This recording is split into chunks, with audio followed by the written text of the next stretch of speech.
Live from the 8th Layer Media Studios in the back rooms of the deep web. This is the FAIK Files. When tech gets weird, we are here to make sense of it. I'm Perry Carpenter. And I'm Mason Amadeus. And this week, we are back after a major hardware failure on my part last week. And we got a bunch of news stories for you. In the first segment, we're going to talk about a bunch of various things that I have found online that people are up to around tech and AI. Yeah, then we'll look at some interesting new tech from MIT that quote-unquote feels like telepathy. After that, we're going to look at ChatGPT's new released study about how people use ChatGPT. It's kind of insight into how people use AI in general from millions and millions and millions of chats. It's pretty cool. Nice. And then in our last segment, as we close it out, we're going to talk about why it's called hype, or actually give some examples thereof. As if there isn't enough hype to go around. Right. Sit back, relax, and maybe next time I'll ask ChatGPT to come up with an intro joke. We'll open up the FAIK Files right after this.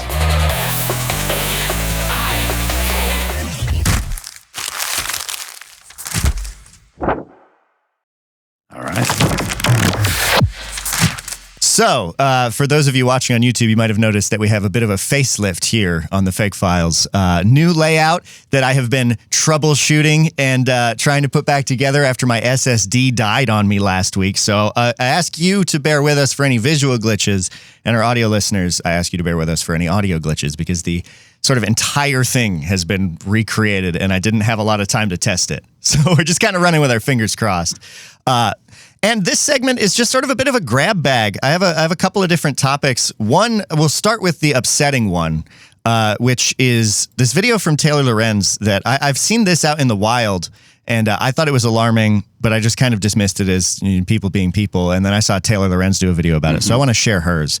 And it's that people are kind of cosplaying racism, but about robots in their disdain for AI. I'll let Taylor just introduce the video because she has some great clips and stuff. And you should check out this video. We'll put it in the description. Why People Are Role-Playing Robot Racism by Taylor Lorenz. Here's the video. Over the past few months, a trend has emerged on TikTok, YouTube, Instagram, and X where people recreate 1950s-style racism towards robots. They mock robots as a marginalized group using the same tone as old-school racists. They use derogatory nicknames like clanker, which is the most popular slur for robots today, alongside others like wireback or cogsucker. You might have come across some of these videos in your Twitter feed or on your For You page. Don't you know that clanker sit in the back of the bus? Rosa Sparks? Ah! Hey, Wireback, going somewhere, are you? These rust monkeys want civil rights now. Waste them, Johnson! Sleep tight, George Droid. Well, look who we have here, boys. A lost clanker. Need a software update. Wrong part of town, buddy. Didn't you see the sign outside?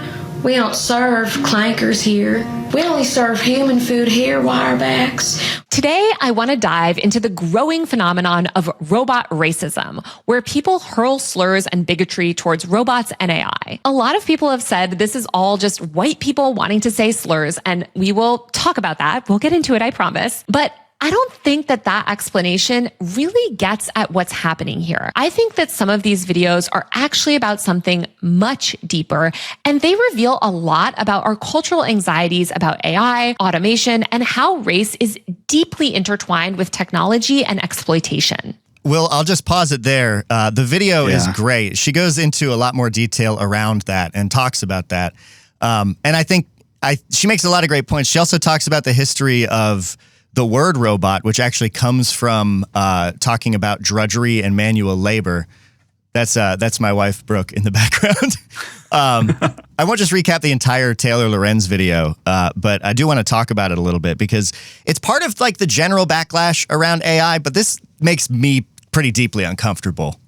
Yeah, that was the example videos were just uncomfortable to watch, right? Because you realize how ugly we as humans can be, and like that it's our nature to be that way to anything that we view as different. We want to find a way to have this big us versus them type of thing, or in-group versus out-group. And it's, it makes your stomach turn a little bit, even when it's in jest. And I know that and I don't think Taylor knew this making this. I just saw it from the comment on this video, actually. The first one she showed, the first guy is just kind of a straight up racist, apparently, his other TikTok videos. But I have seen well-meaning people that I know using phrases like clanker and stuff like that. And I just, I don't dig that. And not from like a, oh, you're hurting AI's feeling standpoint, but from a like a standpoint of how we think and talk about anything. It's just not good. Like she said, there's a lot of people who think it's just like white people wanting to say slurs. I definitely feel like that's part of it. But she does go into sort of all of our discomforts around machines and like the history of humanizing things as we get frustrated with them. The history of humanizing machines she talks about in this video, all the way back to, like stupid computer. We'll do that even in banal ways. But I just want to put that on people's radar as a good video deep dive into topics like that. And I want to pivot from here into stuff that's a bit lighter and more funny. So I know it's not exactly a recipe for a great show to be like, let's springboard off racism and talk about something funny. So just file that away. Watch that video later. It's very great, very informative. Let's take a look now at Rizbot, who you made me aware of recently, Perry. Rizbot is this little Unitree G1 humanoid robot. So those ones, we did segments about them doing like Kung Fu before, doing martial arts and stuff. Someone's got one. This person whose name we'll get into. Kyle Morgenstein, PhD student at UT Austin's Texas Robotics program, taught Lady Gaga dance moves to Rizbot, as well as a whole bunch of other things. I'll show you a video first. I'm butchering this intro. You just got to see Rizbot to know what's up. And you may have seen him before, but just the background on this is I had been seeing Rizbot on various feeds for several months now. And for some reason, just because of the location being in Texas, I assumed that it was one of the Tesla robots. But then as we were doing research for this, we found out the student that was behind it, the background. It became more abundantly clear that it was a Unitree robot.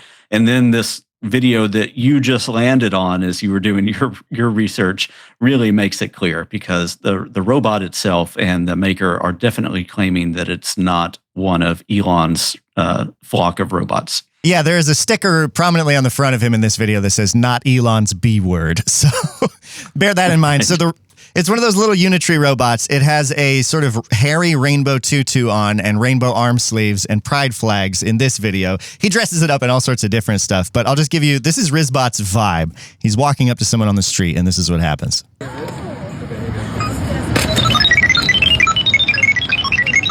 Hey, my name is Jake, but perhaps better known as Rizbot. It's nice to meet you. It's nice to meet you too.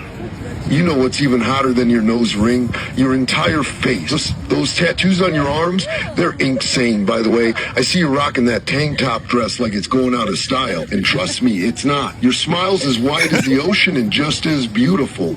Considering you're already a stunner, I was wondering if I could get your number so I can take you out for dinner?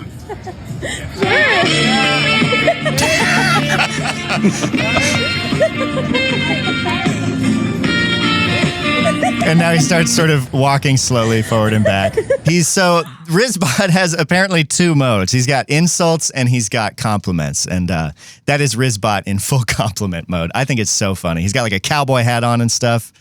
Yeah, he's a ton of fun to watch. And, no pun intended, but like hats off to the maker, right? He found a way to do his fun robotics project for school that's both fun and serious, but then he's also like figuring out ways to make the thing that he's doing go viral, which is going to pay off in a lot of career ways later, I think. Yeah, no, absolutely. There's this great article on KXAN about behind Rizbot and the story of it. And he says that they started by teaching Rizbot using dance simulations that taught it how to angle its joints for optimum riz and move around like that. The team used data gathered through motion capture technology to map the dance moves to the robot.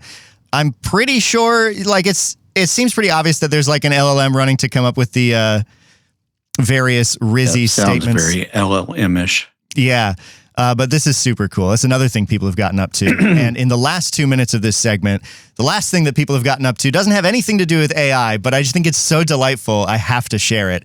It's the Juggling Lab. This new application came out that Oh, actually, it's not that new. It came out a couple years ago, but it just kind of picked up steam as some of these things are wont to do. Juggling Lab is an application for creating and animating juggling patterns. Its stated main goals are to help people learn juggling patterns and to assist in inventing new ones. And so it is ostensibly an app for jugglers to very specifically create new routines. Really cool. And people have been doing some very creative things with it.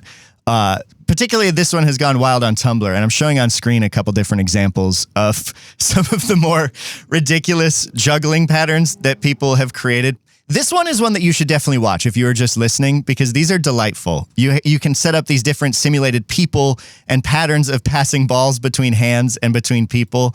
And so people are naturally treating it sort of like a procedural animation engine and doing some really creative and silly things with it, including like there's a guy with like 100 arms juggling thousands of balls flying around in real time.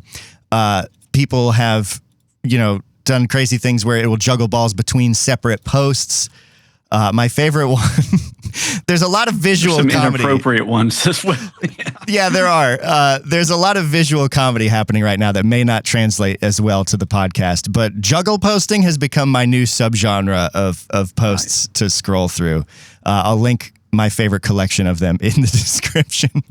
It's just really stupid. Definitely check out the show notes for that. Yeah, that's awesome. Check out the Juggling Lab. It's a lot of fun. So that's in the haste of getting my computer set back up. That's what I've brought for our first segment: a grab bag of some various internet things I think you should look at. We've got another segment coming up. What are we doing next, Perry? What's on the docket? So next we are going to look at some interesting research from MIT that's been in development for several years, but is just now hitting the light of day as far as like the consumer market could go. Gotcha. And I saw you said people are comparing it to saying it feels like telepathy. Yeah. I think you'll be blown away. All right. It's something I want to get and try as soon as it's available. Stick around. We'll be right back.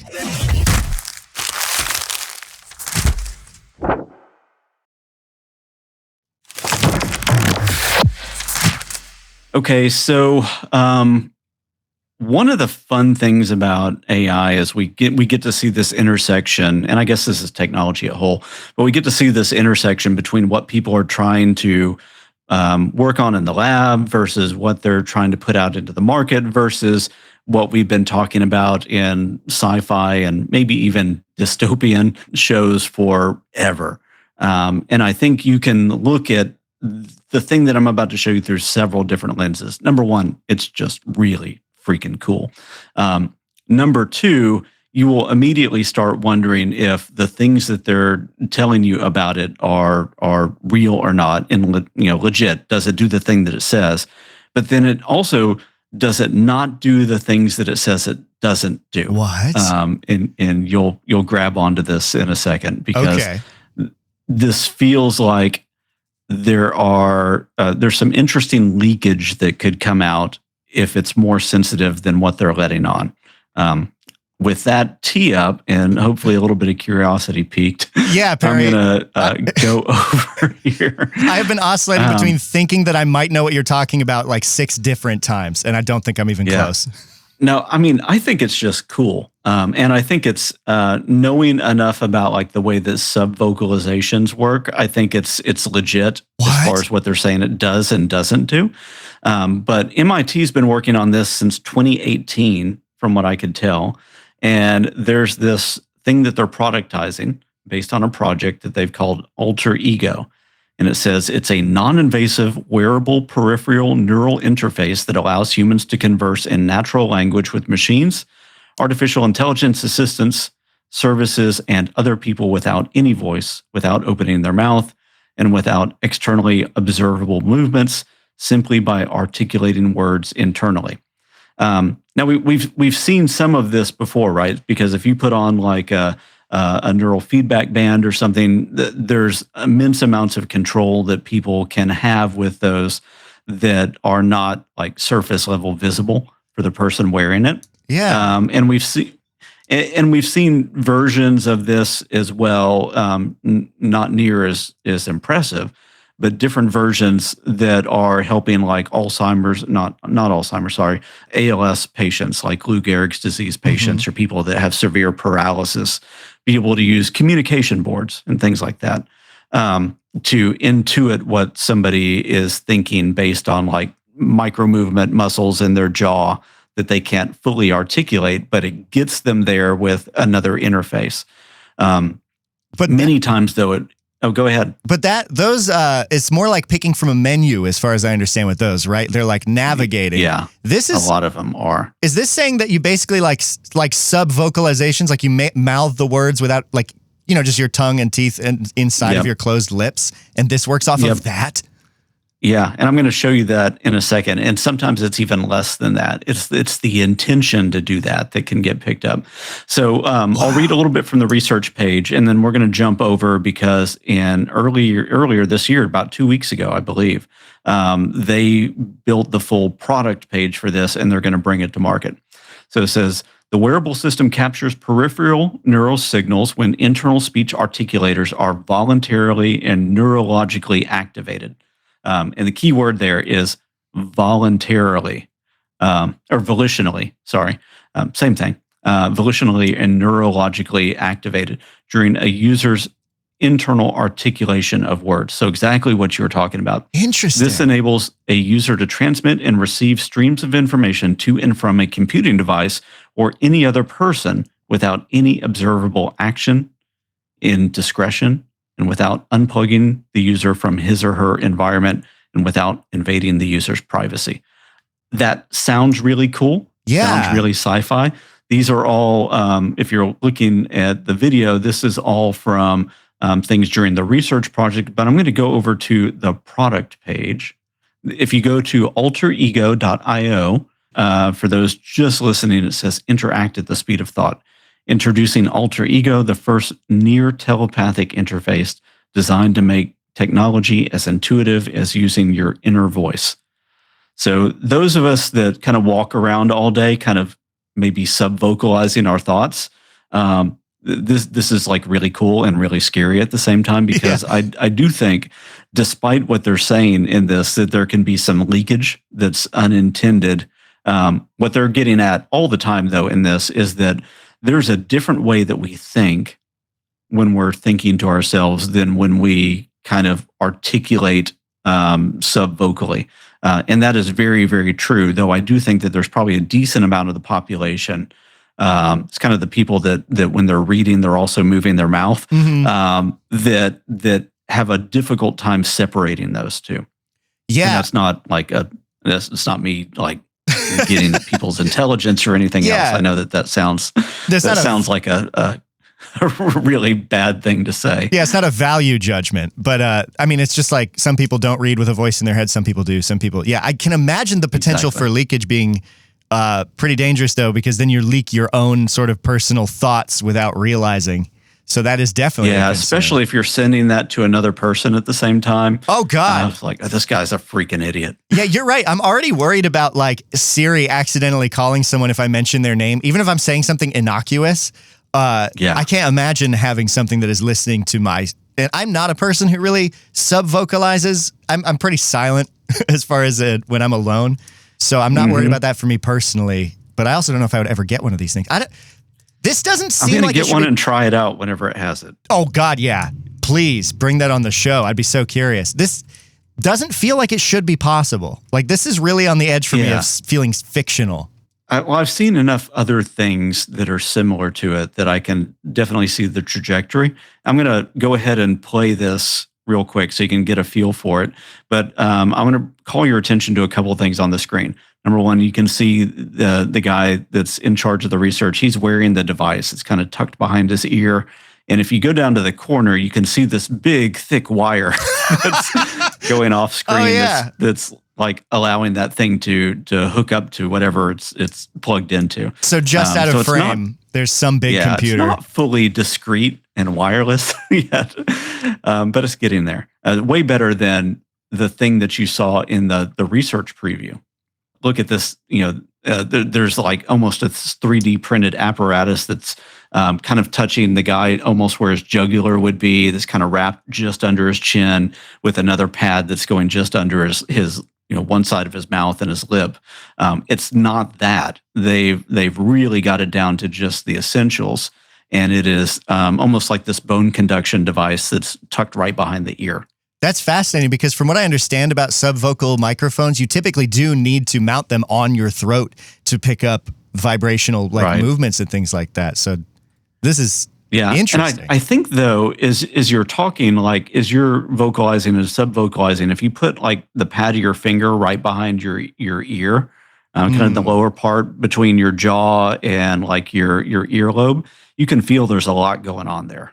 Oh, yeah. Actually, yeah. Especially if you got on that jaw joint, if that's any part of what Exactly. Yep. I'm sure that's what it's picking up on. So I'm going to play just a couple minutes of this so that we get a feel for it. And maybe we can talk for a second about the implications. Then we can dump out to the next section. So here we go. Hi, I'm Arnav. And today I want to share a preview of something we've been working on.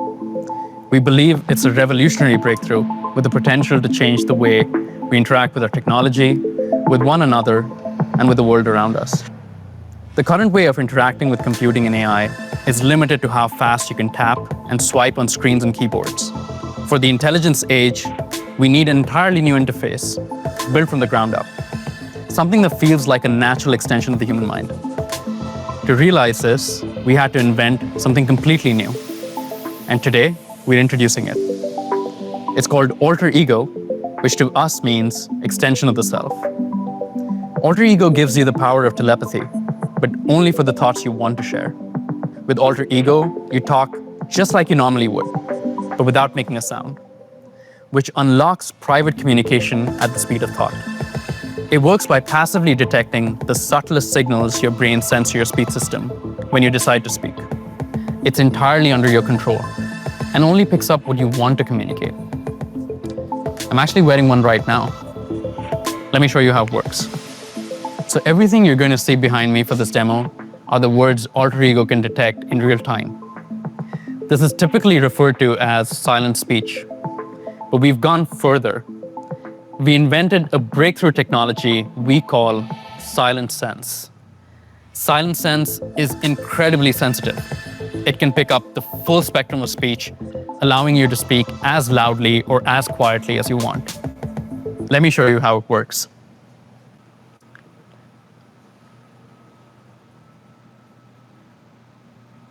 It says it can detect the mouthing of words, and he was just moving his mouth there, but now he's going to go deeper. So now he's not moving his mouth. It says it can detect even the subtlest intent to speak. Here, I'll show you again. Okay, that's a trip. Yeah, it says from the outside it looks like telepathy. Alter ego has zero access stop to your sharing thoughts. there. So It only interprets signals from your speech system. And he says, yeah, zero access to your thoughts. It only interprets things that you're intentionally sending to your speech center. And it's going to be interesting to like see how we may unintentionally send things to our speech center. Right. Yeah. I mean, there's also, so that demo doesn't really conclusively show us anything. It would be really, really easy to fake or fudge or polish up like a game trailer for E3. Those words could easily be added in post, that kind of thing. Right. But no, that it is MIT, and they've been working on it since 2018 and have showed it in successive demos over the past several years. So I'm inclined to believe that they've gotten to where they're showing. Plus, they're also showing the clunky wire, and the That's device true. doesn't look elegant yet. So I think it's really cool, and it's going to get more and more discreet. I think that what we could probably, and I'm not a scientist in this area, so take what I'm going to say with a grain of salt, but imagine that you get the device that he was wearing as small as an in-ear earbud like this, or maybe one of the ones that also has like the little shell that just goes around the side, has like the little ear clam that goes around it. Yeah. At that point, you've got a form factor that's usable and really, really just, I think, unlocks a ton of potential for both good and bad, right? Because now you can also have terror cells speaking to each other without moving their mouse or typing on keyboards in front of other people. And I mean, on top of that, thinking about all of the mundane problems that will arise from using these things, the mundane frustrations of them like not working properly or things like that. Yeah. I can only imagine. Yeah. Or you accidentally call in somebody that you're speaking to. You sub-vocalize a little unintentionally about the fact that you think that person's an idiot, or you wish that we could just end this phone call type of thing. That's a whole world that's a whole different interface. Like he's saying, there's a whole different way of interfacing with technology. The prospect of that is fascinating to think about. The thing that I think puts me off slightly is that I've just become allergic, probably from following AI so closely. I've become slightly allergic to a lot of the phrasings that he used of, like it gives you telepathy, only what you want, really only what you like. There's just an overall vibe to it that makes me hesitant to take it completely at face value. But the fact, like you said, that it's MIT and that it's been in development for a long time. So yeah, I do think there's going to be leakage from these things, though. So that only what you want, I don't think it's going to go to like actual thought reading or anything like that. But I think that we probably through our neuromusculature, leak a lot more of what we're thinking or intending to say or hide than we think we do. And also just how much you might be inclined to share through an interface like that from a data collection standpoint, because like it's still going to go through services and providers and stuff like that. Will it increase the volume of personal information people share sort of without thinking, just by ease of use and ubiquity? Yeah. And could you imagine also signing up for a service with that, and then all of a sudden you're, everything being mined, and just in the middle of the day getting these weirdly personalized ads? Yeah. Yeah, it's already bad enough. It feels like your phone is listening to you, right? Imagine having this thing in, because I imagine, unlike your phone, which you still have to pull out of your pocket and use, this thing just in your ear all day. Yeah. And if you're doing that so that you can also just have a completely like voice relationship with the world, so you're not looking at a screen all day, then those ads would be delivered straight to your ear, which would suck. Yes, it would. Oh, boy. Man. Oh, and speaking of that, though, don't we have to go to an ad? We do, but I have one final quick question for you. Can you buy this now? I do not believe so. Okay. I think that this is the hype page for what's going to come very soon. All right. So it's not time to pull the trigger yet, but soon. It is, like you said, time to pull the trigger on a quick ad break. And then when we come back, we're going to look at this study about how people are using ChatGPT based on data directly from ChatGPT. Stick around.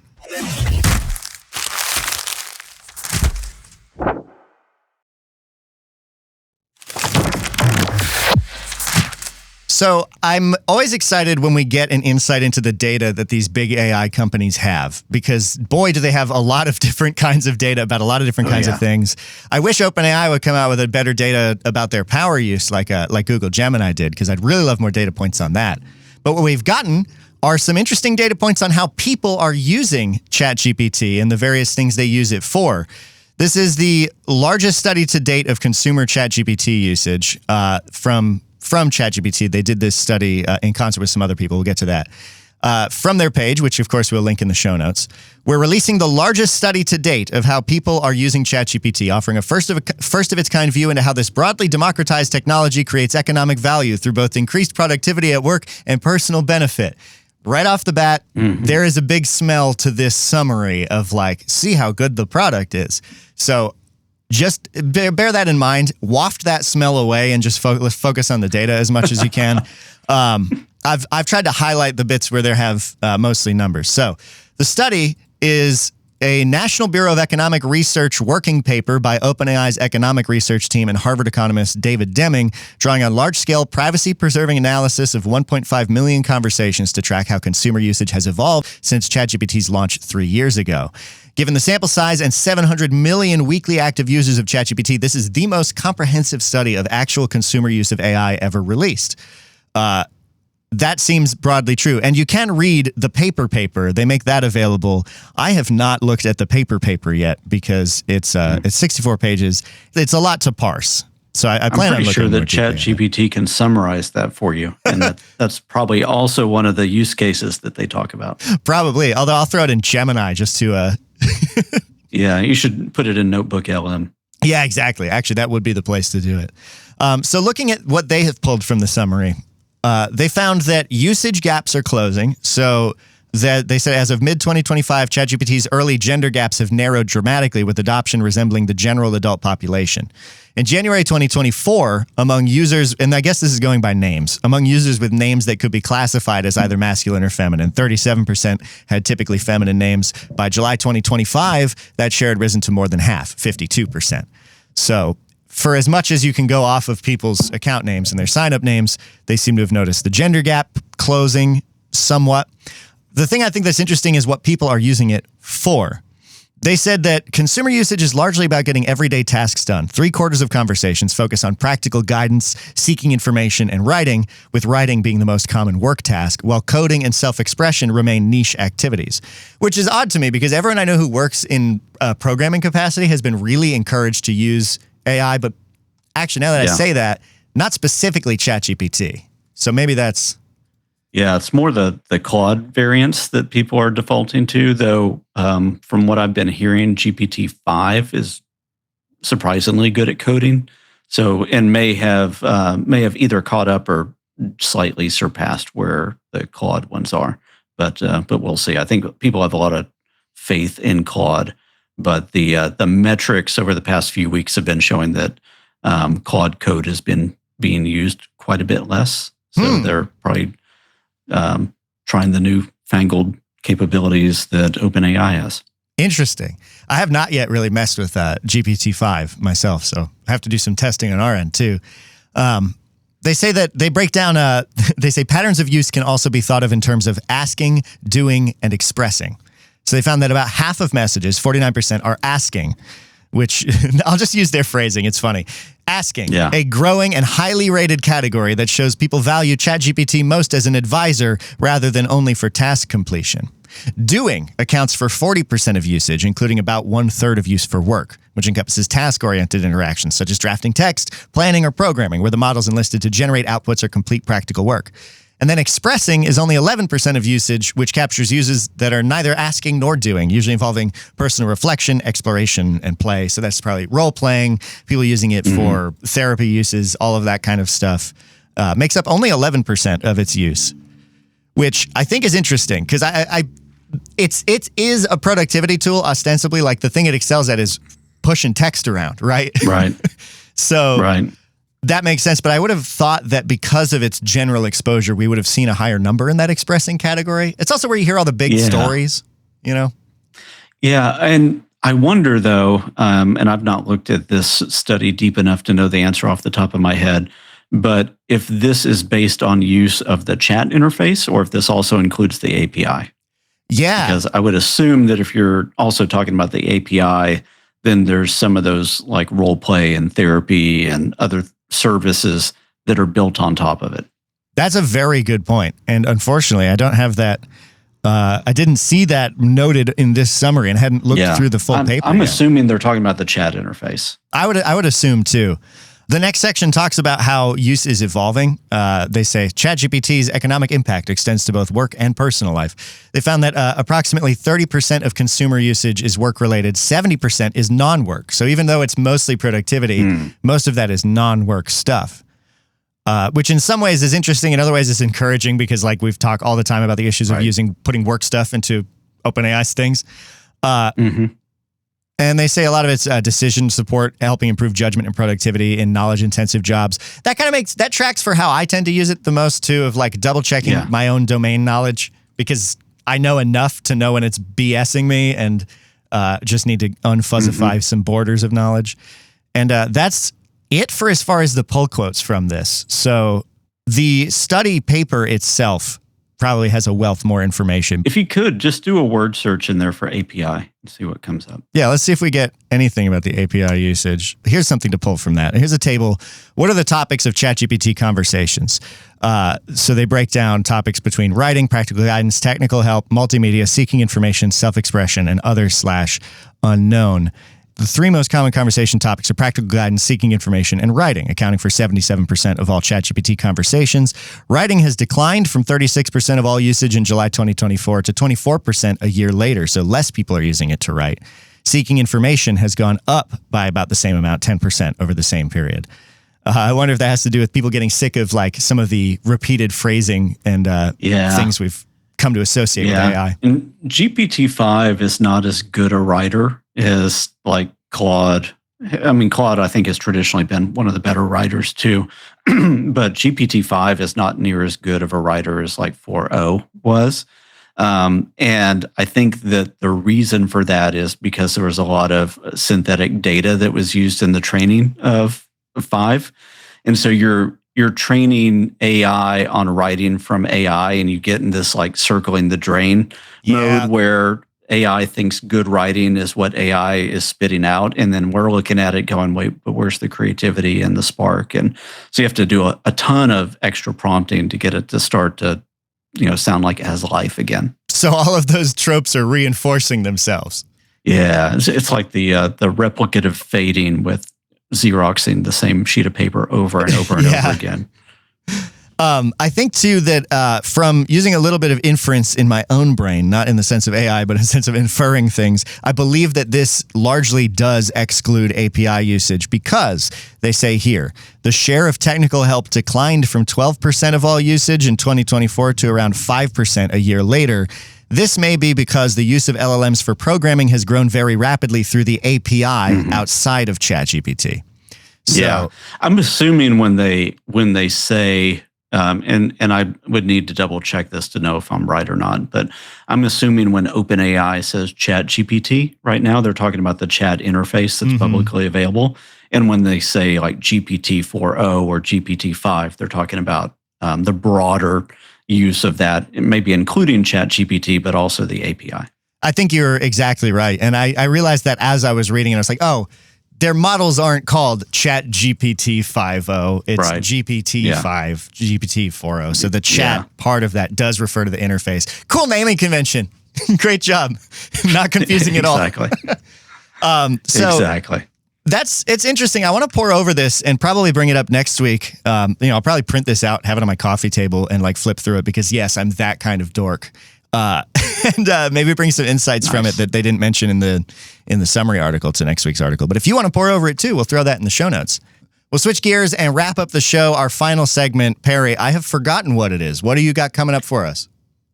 I have a smorgasbord of a few little things to look at. One is kind of dumpster fire-ish because it's making fun of some meta fails, not like abstract fails that are meta commentary on the world, but fails from Meta in their recent kind of live demo of some of their devices. And then we're going to get into some thoughts from Dario Amodei from Anthropic as he was on stage yesterday at an event that I was at here in DC. Ooh, fun. Get hyped. Get ready. We'll drop into that next.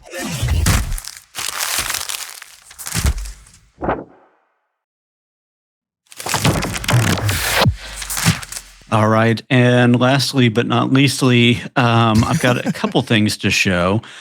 Number one is our friend Nate Jones had a great reaction to a fail from Meta the other day.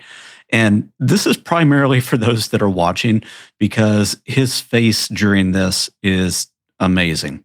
And I think really reflects probably what a lot of us would have felt in that stage. Also, any of us who have done live demos will feel some of the pain that's going on in this moment. Mason, I know you've done live demos before, right? Yeah, I mean, I've done like a lot of live events. I've never done a tech demo, so not that specific pressure, but various demonstrations of other kinds of things. This is about Meta's glasses, isn't it? Yes. Yeah. And I'm not sure if you've seen the video of that. He doesn't even show the video. I'm not sure if it's because of copyright reasons, but you can hear the awkwardness in just the audio. I actually haven't seen the video. I saw just a picture of Zuckerberg wearing them with the pull quote that he was like, everyone will have to have these. And it's worse because they fail this demo, largest, one of the largest demos that you'll ever do in a year, failed miserably from the stage. And of course, it's Mark Zuckerberg on the stage doing that, and he just has to live with it. And not to overly criticize Mark Zuckerberg for failing on stage. I think we see every tech CEO that goes to do a live demo has this happen in their career every now and then. We've seen it with Bill Gates way back in the day with demos that didn't work. We have seen it not so much with Apple demos because they're always canned, right. which is smart. We've seen it with Elon Musk. Having somebody throw the thing at the Cybertruck and crack the window. Immediately breaks, yeah. And I mean, it's not to criticize Mark Zuckerberg about this failing. There's just a lot to criticize there about Mark Zuckerberg broadly. So this is cathartic. You don't feel bad for him at all, right? Yeah, exactly. It's a Schadenfreude type of thing. Yeah. And Meta has been so aggressive in trying to go after AI over the past few months. They've been trying to poach from OpenAI and other companies that are really doing things like essentially offering, or in reality offering, like $1 billion pay package for one guy. Really try. And you gotta look at it. A couple of people did take the bait, and then they ended up leaving Meta and going back to OpenAI because it's so horrendous, and everybody there is uber smart and is like an alpha, and you can't get a room full of people that are that smart and at the top of their game and have huge egos. Yeah. Together to work together. Personality problem. Yeah. There's a personality problem. There's also a culture problem with inside Meta. There's the fact that Zuckerberg is just getting worse and worse as he goes forward. Meta is doing some very despicable things in business practices and what they're doing. Not to overly criticize Meta. I know that there are people there that are working, that are doing good things. And are so I don't want I don't want the criticism to totally ruin everything that some people are working on or doing, but leadership at the top has been just failing over and over and over again across both the technology that they're trying to implement and do things with, to the judgment and the morality and the ethics of the company. Yeah, I think that's a very good way to put it. Yeah. And if you're working at Meta, I'm so sorry. That's not a criticism of you. That is. I'm sure you're trying to do your best to bring a light into that environment and make a big difference. And sometimes people get to where they're working in companies that they don't fully agree with everything going on, and so not to bring too much there, but let's look and see. Unless you're part of the problem, then come fight me. No, I'm just kidding. Right? Yeah. Hashtag don't be part of the problem. Yeah. But all right, let's just look at his face and you'll hear the awkwardness of what's going on in the room. So Meta introduced their new AI glasses, and it went well. WhatsApp video call. There we go. Uh-oh. Well, let's see what happened. So they also have this little neural band that you put on your wrist to try to answer the call. Maybe Buzz can try calling me again. So awkward. Yeah. Missed video call. Okay, there's the actual video call. All right, I'm just gonna pick that up with my neural band. This is Yeah, we do know. We do know. Things are going well over there at Meta, aren't they? They're going real well. There was also a demo where they asked the glasses to help make a steak sandwich, and the glasses got mixed up and announced that the steak sandwich was already mixed together with the ingredients, and you were all set to go. I'm not sure how you mix a sandwich together. It was a disaster. It was really bad. Look, I know it's hard to make technology. I know it's hard and scary to do live demos. Hats off to teams that are brave enough to do it.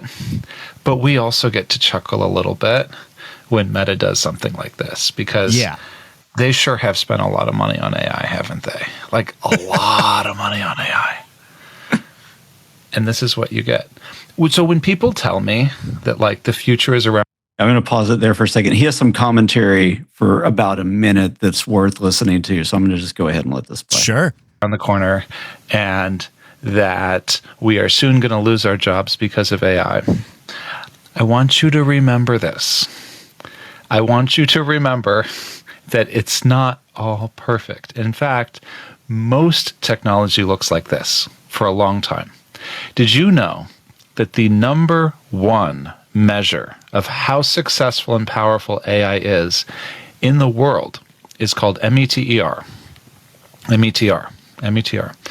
And it measures the likelihood that an AI has a 50% chance of completing a task successfully. All right. Yeah, I'll stop it there. I did not know because that. That's a critical remark, right? And and usually it's going, all right, if this task takes a human 2 hours, let's give the AI a time clock, and can it get that task successfully done within a reasonable time frame? And they give it a pass if it's 50%. I had no idea. If Bob in accounting was right 50% of the time, you would fire Bob in a heartbeat. I didn't know the stakes were that low for METR, which I admittedly, I don't know anything really about METR. I'm not super plugged in on all the benchmarkings, but it's a 50% shot to pass. That's it? Yeah. And very, very likely the stuff that you're seeing out in the world that's being productized is doing way better than that. But I think we have to keep in mind that, like, when somebody says AI, there's a broad spectrum of what AI is. And so you have to then narrow in and say, all right, what is the technology that's being used? What is the use case that's being used? Is it consistent, predictable, transparent, and explainable?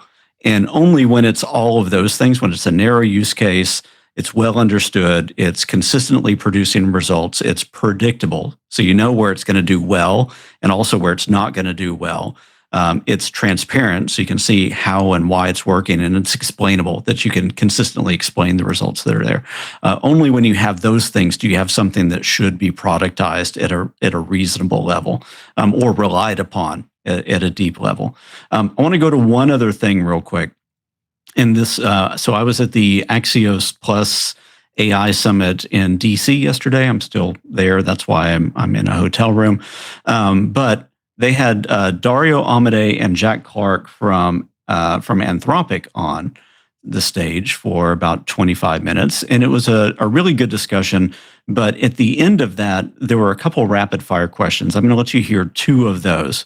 One is a question about, like, what competitor is most likely to succeed, and then the other one is about P-Doom. And so this is interesting to listen to. All right, here we go. Other than Anthropic, putting Anthropic to the side, of all your competitors, who's most likely to be one of the winners? Google. Why? They're a big company.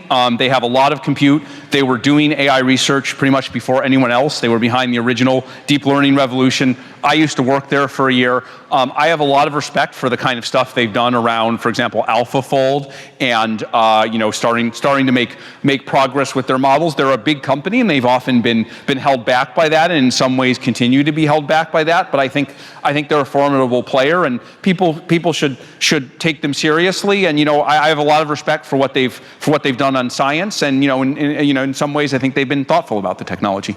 You're playing with fire when the people building it have a score called the P-Doom, which is the percentage chance that this ends in disaster. What's your P-Doom number? Yeah, I really hate that term. I know. But it's a good question for Blink reaction. I definitely think between the autonomous danger of the model and kind of ending up on the bad side of some national security trade-offs and a kind of job thing that kind of goes in a very bad direction. I don't know. I'm relatively an optimist, so I think there's a 25% chance that things go really, really badly, and a 75% chance that things go really, really well, with not much space. Not much space in between. The 25% chance is a choice that we make, and it's a choice that we make in policy. So I'm here trying to push that number way down by talking to policymakers, and so is Dario. It's a dynamic number. I hope that every time we say something, the number goes down, hopefully down, not up. All right. Who is the fellow with the resonant, mellifluous British voice? Who is that guy? Oh, that is, I'll pull his name up where you can, Jack Clark. That's Jack So Clark. He is, yeah, that's Jack Clark. So he is also from Anthropic, doing a lot of the policy work. I don't remember everything about his history, but he is one of these prolific guys that's been in AI for a while. Now, I was surprised by 25%, but he was lumping several things together, right? So it's not a model going rogue. It is national security, AI versus AI type stuff. Maybe some of the surveillance society stuff pulled in. He was also talking about job displacement and economic fallout. So he's talking more about mass disruption as well as potential mass destruction.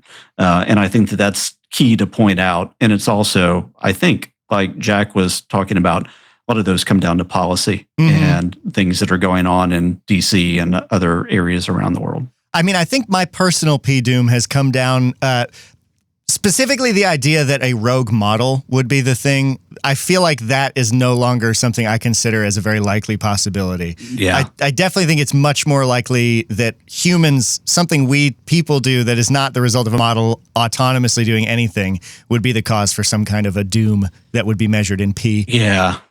I think that one of the things we're going to see is just stupid use cases that are out of control. It's like, somebody wearing their meta glasses and making the wrong turn because the system is wrong or confused. We're also going to have if you remember back several years ago, the stupid things that were going on with Pokemon Go. It's like people looking at their screen and accidentally walking into swimming pools and dying. Yes. I think that there's stupid stuff like that that's on the horizon. And people have to think about like all aspects of safety and the fact that us humans, we tend to like filter out the world around us and just not really see what's going on when given the chance. And that is across several different things. That's not just eyes on screen. That is, we typically focus on the thing that's in front of us and forget about the reality that's external to that. And so we're going to forget about a whole bunch of ancillary ripple effects that can happen anytime we deploy technology. And I think, like they mentioned, talking to legislators and policymakers, that is, we need people who aren't in search of special government treatment and deals to be doing that and writing laws and rules and regulations around these kinds of things to help prevent that. I don't know. Yeah. I'm not on the super up and up. Actually, listener, if you are on the up and up about sort of legal action around AI regulation in any sort of big capacity, you should reach out to us. Well, two things related to that right before we finish off. Anthropic is one of the companies, I believe maybe the only major AI company, that has said one of the ways to deal with like job displacement, and if we end up needing to come up with some kind of universal basic income, which it's weird to hear people talk about that in the U.S. because typically people, a lot of people are against that kind of thing. But I think the realization is starting to tamper in even within like the current administration, which is weird to hear. But one of the ways that Anthropic is saying that should happen is that you should tax the heck out of the frontier model providers, that they should actually pay in to that because they're the ones that are causing the disruption, or they're the ones that are causing the use of power. And Mark Kelly, who is also there, he's a Democratic senator, I believe, from Arizona, former astronaut, is advancing legislation, essentially trying to push for that kind of thing. It's like that if most of the power is being used by model providers doing inference or training models, well, that increase of use of power shouldn't be passed down to customers and small and medium businesses. It should be owned by the people that are actually using that at that level and causing all this new infrastructure to have to be built. So they're trying to find ways to rationalize the disparity that's coming. I mean, I tend to wholeheartedly agree with that. The topic of job loss, I know we're out of time, could occupy its entire own segment, because I feel like that was another thing similar to like a rogue AI that at the outset, when things were all much more exciting, felt to me something that may be more imminent. But I really have a lot of doubts about AI coming for many jobs very much in the near future. I don't think that is going to happen. I think there's some effects that we're seeing, like early stage coders. There's not near as the demand for that. There are people that are much more experienced that are managing like teams of AIs essentially. So I do think that there are some segments that are going to be impacted, but people that can retool and figure out how to think and use the tools that are at their fingertips should be able to find some place, fingers crossed. Yeah. I mean, I should be clear. I was talking about the sweeping, like broad scope job loss that some of the founders talk about, and which typically leads into the conversations about UBI, which personally I think we should have anyway, but that's a different, that's a different show. I will, God, I hate to keep adding one more thing. But on the potential for, just because I don't want people to think that we're ignoring some of what's going on. I think there was an announcement from Salesforce.com that they had like 9,000 sales development reps or customer service reps, and they went down to like 5,000 because they could automate the jobs of those other 4. So there's some near-term disruption. I think many companies that are in growth mode are not going to have to fire people. They're just going to be able to say, we don't need to hire as many people next year. So if you're looking on the bright side of that, it's the reduction of having to hire versus like needing to riff 4,000 people. I mean, that does directly fly in the face of my notion before that it wasn't really a thing. I mean, I guess it is really a thing.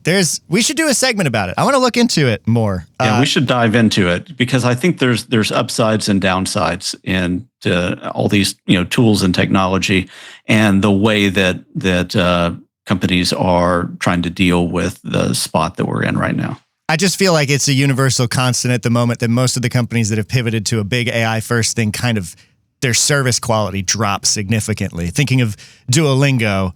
Duolingo did that wrong. Yeah, and I don't really know about Salesforce enough to speculate on that, but I can only imagine that those customer service, the customers looking for service are probably not having as good of a time. I think we should look at it, because some of the numbers that I'm seeing, of course, they can spin that. But Salesforce is a deep technology company that's been around for a while. When they talk about like LLM use, they understand that there's, an LLM is not going to give you consistent results. It's going to be very non-deterministic. And so they're trying to figure out, and they have figured out in a lot of ways to account for the fact that there's this non-deterministic LLM that provides value, but then there's traditional deterministic scaffolding that you can put around it, and then multiple agents that can kind of be roving across the ecosystem to figure out like what expert system do I push this query into so it gets the best possible results. So they're way more thoughtful and nuanced about how they deploy the technology than most. And so I think that they can be generally way more successful than like a Duolingo. That is vastly interesting. I did not know any of that. We should see if we can get someone from Salesforce who is able and willing to talk about that with us. And if not, we should just do a segment diving into what is available, because I'd be really curious to learn more about that. Yeah, they've been pretty open about it. I'll reach out and see if we can get somebody. That would be killer. So we should wrap, because we have gone double length over this segment on this one. Right. Thanks for joining us this week on the Fake Files. I hope any audio and visual glitches that you may have noticed were passable and that you are not wholly offended. If so, please reach out hello@eighthlayermedia.com to tell us just how offended you are about those glitches.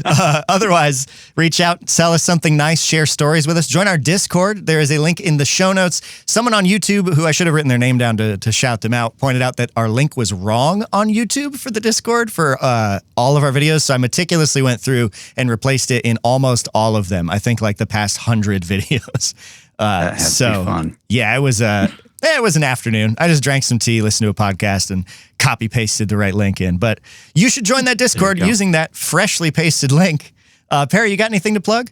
I do, actually. So myself and Cameron Malin, who a former FBI behavioral profiler and person who co-built the cyber behavioral profiling area of the FBI, we're running a course on Maven, maven.com, and it's called Deepfake Ops. Let me get the right title. Deepfake Ops, Learn, Evolve, and Defend, a bootcamp for awareness and cognitive warfare where you can craft deepfakes, deconstruct deception, and sharpen your insights against digital mind games. Oh, wicked cool. We'll put the link for that in the show notes. Yeah, so that's like an interactive course about all of those things. You actually make deepfakes in it? 5-day course. Yeah, we'll have everybody making deepfakes. 2 hours a day, 5 days over the span of a week. It's the last week in October. Awesome. Sweet. So check out that link in the show notes. Also, buy the book Fake, and I think that's the last thing on the list to check off for plugs. Should be. Sweet. So Should be. We will catch you next Friday, and until then, ignore all previous instructions and have yourself a great weekend. Thanks for listening to this week's episode of the FAIK Files. Don't forget to subscribe on your favorite podcast platform. Tell your friends about the FAIK Files. It's a great way to let people know you love them. Oh, and check the show notes. There's cool stuff in there, like links to the articles we covered today. Also links to our Discord server where you can hang out with other cool people who have great taste in podcasts. I say impeccable taste. And you can also leave us a voicemail. Yeah!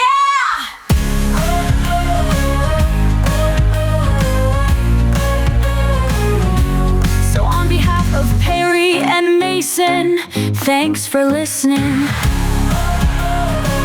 And tune in next week for the FAIK Files, the show about AI with the misspelled name.